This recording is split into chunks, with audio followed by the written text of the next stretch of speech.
As Gandalf once said, and I'll come back to you now at the turn of the tide. Yeah, so this being my top 10 worst films of 2021, that was honestly hard to make this list because I've seen a lot of shitty movies this year. But to be fair, I kept it at 10, so this is my top 10 worst films of this year. At number 10 is The Woman in the Window. What can I say about this film is that there was horrible acting, there was terrible screenplay, writing, and Amy Adams just didn't do it for me. Well, hey, you know what they said in the room? Some guys came up to the room and say, hey, let's make a movie where we watch a woman who's literally in the window for like half of the damn film. The climax is boring, the film is lifeless, and this movie really is horrible, to say the least. Coming in at number 9 is Blackwell. You know, Blackwell is a film, honestly, that should have came out years ago. What happens when Marvel Studios says, instead of releasing this film right around when Wonder Woman came out, they waited till later after Blackwell dies in the MCU. Like, the plot was terrible, the acting wasn't all that great, and the action scenes wasn't very memorable. Like, I barely remember some of the action scenes in this film. That's how bad this movie is. Yeah, so at number 8, it is Willy's Wonderland. Yeah, so this is what happens when you take Nicolas Cage. You give him a film where his character cleans up, and basically I give him a line of dialogue. The characters were boring. The script was uninteresting. And then the final climax of this film was laughably bad. And I was thinking to myself, Nicolas Cage had so much of a great film career back in the 1990s. But now apparently he just doesn't really care anymore. At the number 7 spot, it's a movie that should have never been made. It is The Matrix Resurrections. Oh shit, you want to talk about awful films? This movie is so bad, it ruined the trilogy of what The Matrix was. You know, from the terrible acting to the action scenes being slow and clunky to even the whole story just being like a rehash of the first film. There was a lot of scenes in this movie that, well, were just like the first Matrix film. And I was asking myself, this movie is just trying to be a cash grab. And Hollywood never really learns this lesson, does it?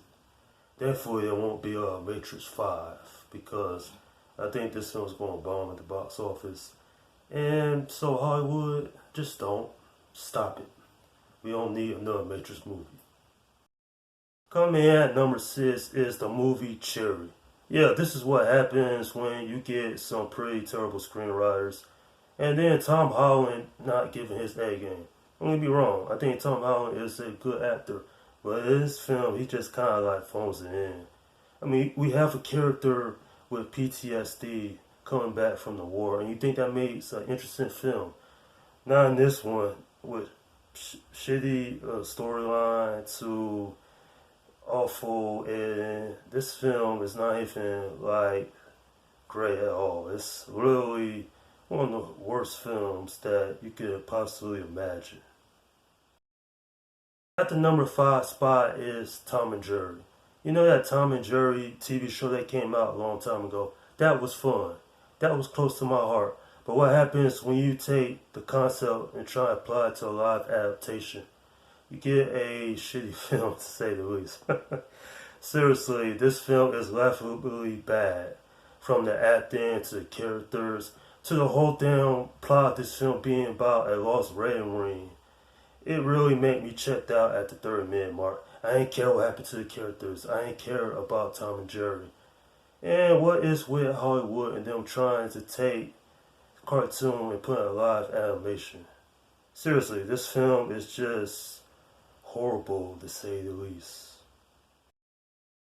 Coming in at number 4 is Resident Evil Welcome to Raccoon City. You know, this is a shitty video game adaptation. You would think they learned their lessons after Paul W. Anderson butchered the movie franchise. But no, they ain't learned anything.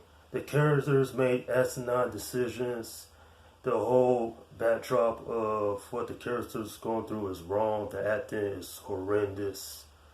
And then this movie feels like it was made straight for TVT. No, not Netflix, not streaming, but TV, like the Sci-Fi channels. So that's how forgettable this movie is. This movie is so forgettable. I barely remember what happened in some parts of it. That's how awful it is.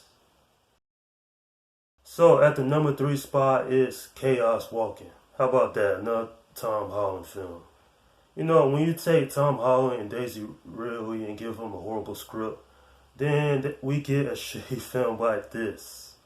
From the characters to the acting to even the downright boring ending. This movie is horrible simply because that I thought it might be something interesting, but then seeing the film, that was a waste of my time.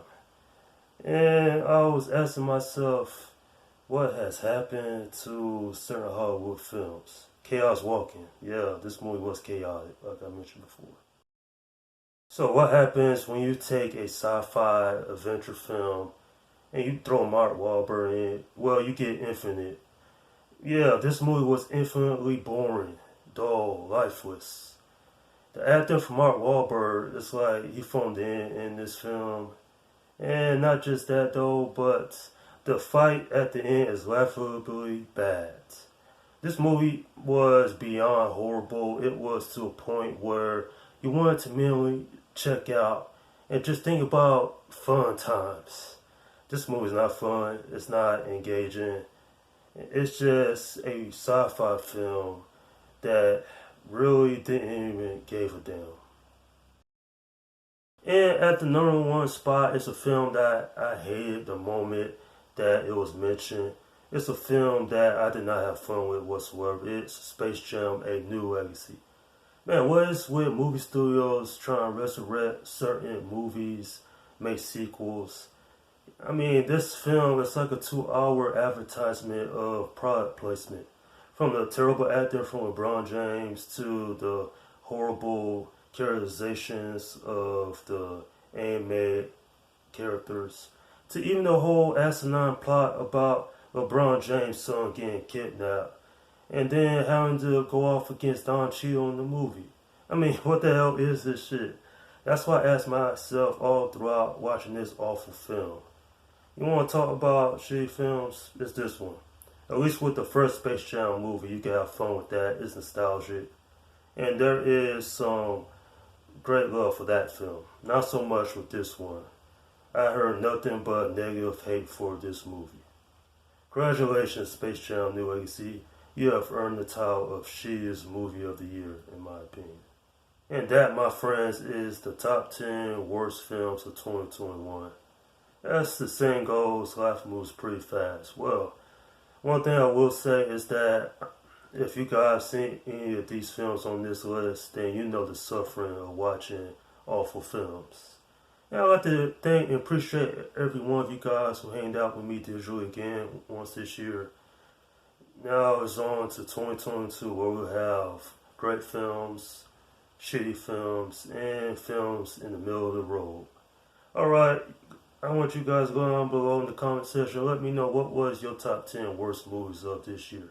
It doesn't even have to be top 10, like I mentioned before in my last video. It could be more than that. Did you see more? Did you see less? If you see less, then that's great. You didn't have to sit through these awful films like I did. Alright, this is Swim Guy 172 saying, peace out.